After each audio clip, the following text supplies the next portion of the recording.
Hello बच्चों, आज मैं आप लोगों को क्लास 7th की जो आपके पास मैथ्स की एनसीईआरटी की बुक है ना पार्ट 2, उसमें हमने अपना chapter number 7 finding the unknown start कर रखा है। आज की क्लास में हम लोग पेज नंबर 178 एग्जाम्पल नंबर 11 से स्टार्ट करेंगे। एग्जाम्पल नंबर 10 तक हम ऑलरेडी कर चुके हैं और वो चैनल पे अपलोड है, तो आप वहां से कर सकते हैं। देखिए, इस एग्जाम्पल में आपसे क्या कह रहा है, Riyaz created a math trick which he tries out on his friend Akash. यहाँ पर दो जने हैं, एक है रियाज और एक है आकाश। तो रियाज ने क्या किया, एक मैथ्स की ट्रिक निकाली है और वो अपने फ्रेंड के ऊपर उसको क्या कर रहा है, ट्राई करके देख रहा है। तो उसने क्या ट्रिक निकाली, चलिए जानते हैं। Riyaz asked Akash to perform the following step without revealing the answer to any of the intermediate step. इसने बोला अपने फ्रेंड को कि जो जो स्टेप्स वो बोल रहा है ना वो उसको करने हैं, लेकिन उसे किसी भी स्टेप में आंसर नहीं बताना। जब वो बोलेगा आंसर बताओ तभी बताना है। तो देखते हैं क्या है trick. Think of a number. तो आकाश ने क्या किया, यहाँ पर एक नंबर सोचा। Subtract 3 from the number. जो भी नंबर उसने सोचा होगा उसमें से क्या करना है, हमें 3 को सब्ट्रैक्ट कर देना है। Multiply the result by 4। अब सब्ट्रैक्ट करके जो भी आंसर आया ना, हमें क्या करना है, उसको मल्टीप्लाई कर देना है 4 से। ठीक है। अब मल्टीप्लाई करके जो भी आंसर आया उसमें हमें क्या कर देना है, ऐड कर देना है 8। अब वो आंसर आप उससे पूछ रहा है आकाश से कि बताओ अब क्या आंसर आया। The final answer revealed by Akash was 24। Akash ने बोला कि उसका आंसर 24 आया है। यूजिंग दिस रियाज correctly figure out the starting number that Akash has thought of. Find this number. अब आकाश ने रियाज को सिर्फ अपना आंसर बताया था 24, लेकिन उसने ये नहीं बताया था कि उसने फर्स्ट स्टेप में क्या नंबर सोचा था। तो ये रियाज ने खुद से इसको फाइंड आउट करा और बिल्कुल सही फाइंड आउट किया। कैसे? Try the step using different number as the starting number. Do you see any relation between the starting number and the final number. कह रहा है आप जरा एक बार इसको ट्राई करके देख लो। कोई एक नंबर लो और फाइनल आंसर देखो क्या आएगा, और फिर आप उसको चेक करो। डू यू, आपको कोई रिलेशन मिलता है उनके बीच में, वो भी आपको बताना है। The answer could be found by algebraically modelling this scenario. In other word we can form an equation using the unknown. Let the unknown starting number be x. चलो, हमने अननोन नंबर को हमने यहाँ एक्स मान लिया। ठीक है। उसमें से हमने 3 सब्ट्रैक्ट किया था, फिर जो भी आंसर आया था उसको 4 से मल्टीप्लाई किया था, देन जो भी आंसर आया था उसमें 8 को प्लस किया था। तो आकाश का फाइनल आंसर क्या आ रहा था, 24। तो इसका मतलब मैं ये कह सकती हूँ कि मैं 4x माइनस 4 को 24 के इक्वल रख सकती हूँ। तो फाइनली उसने निकाल दिया था कि आकाश ने जो सोचा था वो नंबर था 7, सॉल्व करके इस इक्वेशन को। अब वो उसने कैसे निकाला, ये स्टेप्स किए बिना। तो देखो, यहाँ आपसे वही चीज पूछ रहा है, can you think of a simple rule that you can use to get the starting number from the final answer. क्या कोई सिंपल रूल आप बता सकते हो कि आपको एक जना फाइनल आंसर बता दे और आप उसका स्टार्टिंग नंबर निकाल दो। तो देखो, इसका सिंपल सा रूल क्या है, उसका आंसर आया था 24, इसको 4 से डिवाइड कर दो और +1 कर दो। तो 4 से डिवाइड करोगे 6, 6 + 1 7। अब आप कोई भी नंबर सोच लो, ये रूल हर एक में लगने वाला है। जैसे मान लो कि मैंने यहाँ पर एक नंबर सोचा, वो था 8, उसमें से मैंने 3 को सब्ट्रैक्ट कर दिया तो मेरा आंसर आ गया 5। देन मैंने 5 को 4 से मल्टीप्लाई कर दिया तो मेरा आंसर आ गया 20। 20 में मैंने 8 को प्लस कर दिया तो मेरा आंसर यहाँ पर क्या आ गया, 28। अब मैं 28 को क्या करूंगी, 4 से डिवाइड कर दूंगी तो आंसर आएगा 7 और उसमें +1 कर दो। तो इसका मतलब मैंने 8 सोचा था और वही मैंने सोचा था। तो आप यहाँ पर कोई भी नंबर ले लो और उसका फाइनल आंसर निकाल लो और उसके बाद उसे 4 से डिवाइड करके +1 करके देखो, तो आपका जो स्टार्टिंग वाला नंबर था वो आ जाएगा। तो इसमें ये जनरल रूल यहाँ पर फॉलो हो रहा है। क्लियर? चलिए, एग्जाम्पल नंबर 12 में आपसे क्या कह रहे हैं यहाँ पर, Ramesh and Suresh have 60 marbles between them. दो बॉयज हैं, इनके बीच में टोटल 60 मार्बल्स हैं। Ramesh has 30 more marbles than Suresh. जितनी भी मार्बल सुरेश के पास है ना, रमेश के पास उससे 30 ज्यादा है। How many marbles does each boy have. तो बताओ दोनों के पास कितनी है। ना मुझे exact number of marble Ramesh की दे रखी है ना सुरेश की, लेकिन एक इन्फॉर्मेशन दे रखी है कि एक तो उन दोनों के पास टोटल 60 मार्बल्स है। तो हम ऐसा कर लेते हैं, यहाँ पर कुछ चीजें खुद से लेट कर लेते हैं। वो क्या, तो मैंने माना रमेश के पास x मार्बल है और सुरेश के पास y मार्बल है। तो पहली बात तो मुझे पता है इन दोनों के पास मिलाकर 60 मार्बल्स है। ये इक्वेशन 1 हो गई। दूसरा वो कह रहा था कि रमेश के पास 30 मार्बल ज्यादा है एज कंपेरिजन टू सुरेश। तो सुरेश के पास y है, तो रमेश के पास x+30 होगा ना,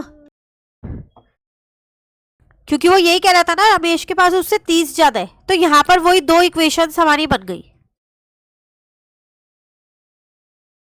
ठीक है। अच्छा, यहाँ पर इसके पास तो 30 ज्यादा है ना, इक्वल करने के लिए मैं इसमें प्लस करूंगी। रमेश के पास कितनी मार्बल है, जितनी भी सुरेश के पास है उसमें 30 और जोड़ दो। तो सुरेश के पास y है, उसमें 30 और जोड़ दी तो उतनी रमेश के पास हो गई। अब इस x की वैल्यू मैं इधर पुट कर सकती हूँ, तो देखो यहाँ पर, तो x की वैल्यू थी y+30, ये वाला y ऐसी है।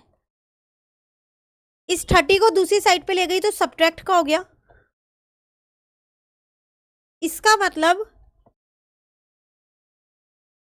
सुरेश के पास टोटल 15 मार्बल्स है। तो अब आप रमेश की निकाल सकते हो, तो रमेश के पास 45 होगी क्योंकि उससे 30 ज्यादा थी।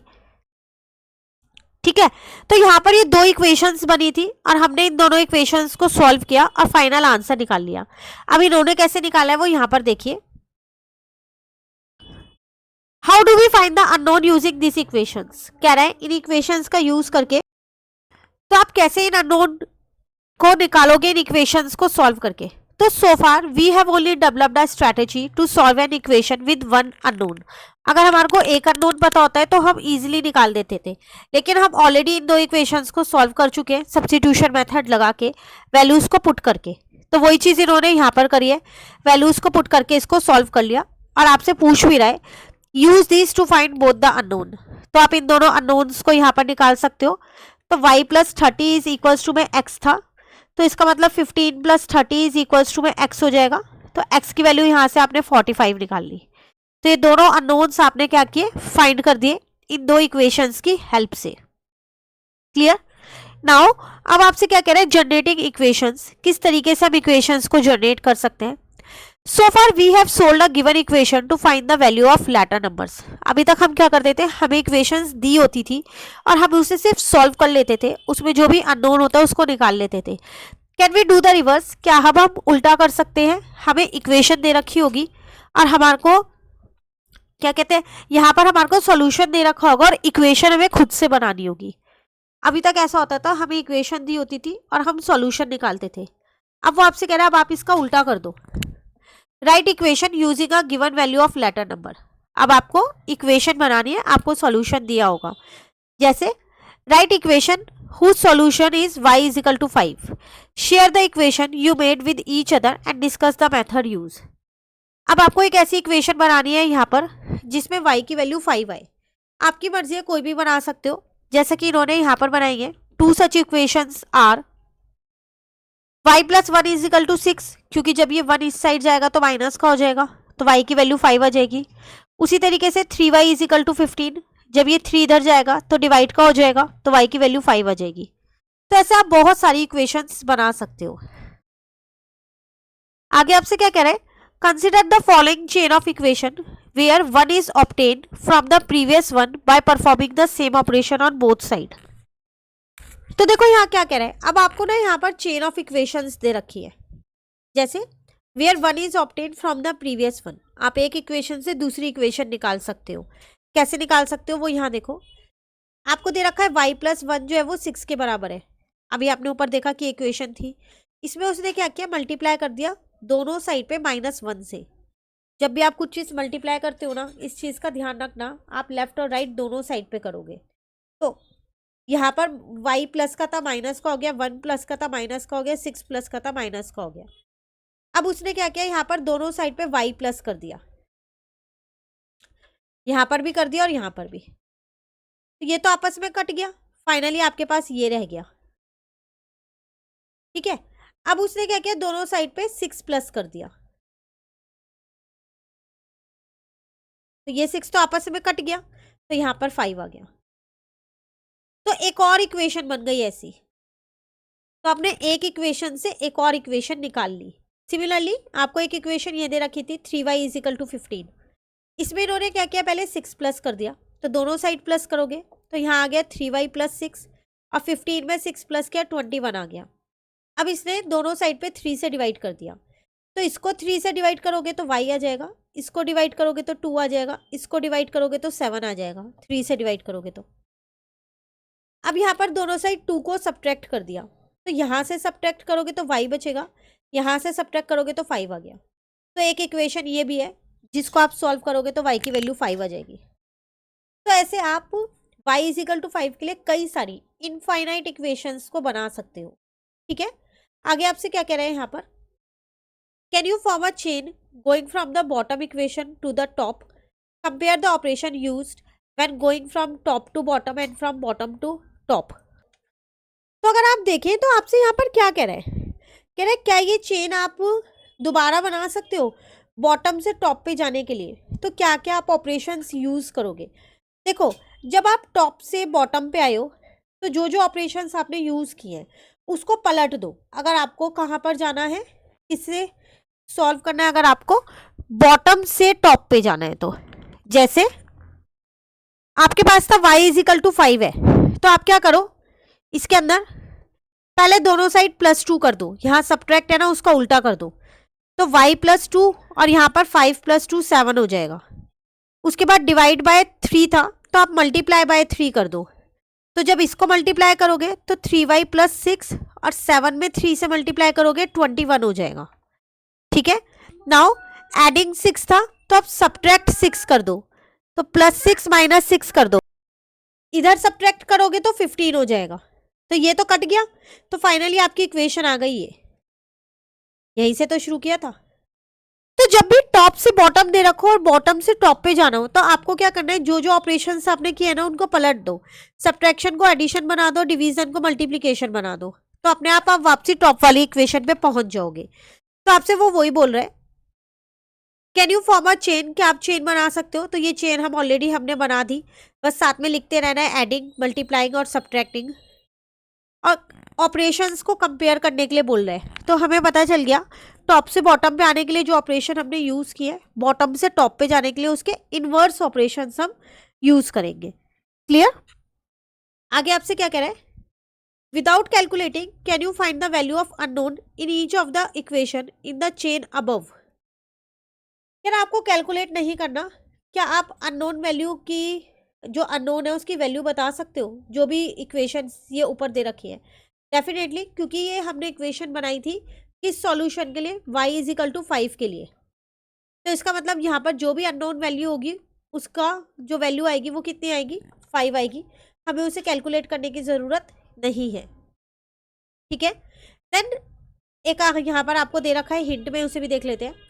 We have seen that the value that satisfied an equation also satisfy the new equation obtained by performing the same operation on both side of the original equation। तो वही चीज़ वो यही कह रहा है, जब हमने इस वाली इक्वेशन से एक नई इक्वेशन बनाई है ये वाली, और जो भी ऑपरेशंस हमने लगाए हैं वो दोनों साइड लगाए हैं, लेफ्ट साइड भी और राइट साइड भी। ऐसा तो है नहीं कि हमने लेफ्ट साइड प्लस कर दिया और राइट साइड नहीं किया, या लेफ्ट साइड मल्टीप्लाई कर दिया राइट साइड नहीं किया, दोनों साइड किए। तो जो भी वैल्यू इसकी है 3y = 15 की, जो कि 5 है, वही वैल्यू जो आप नई इक्वेशन इससे बनाओगे, चाहे कितनी ही इक्वेशंस बना लो इससे, हमेशा उसकी वैल्यू भी फिर 5 ही आएगी। ठीक है, एक लास्ट एग्जाम्पल है, देन फिगर इट आउट है, इसे नेक्स्ट क्लास में करेंगे। इस एग्जाम्पल को और समझते हैं। Can you give a real life situation that can be modelled as the equation 100x + 75 = 250। तो आपसे इसमें क्या कह रहा है, क्या आप एक रियल लाइफ सिचुएशन बता सकते हो जिसमें आप इस इक्वेशन को सेट कर सको। तो बहुत सारी इक्वेशंस बना सकते हैं, उन्होंने यहाँ पर कुछ बना के दिए।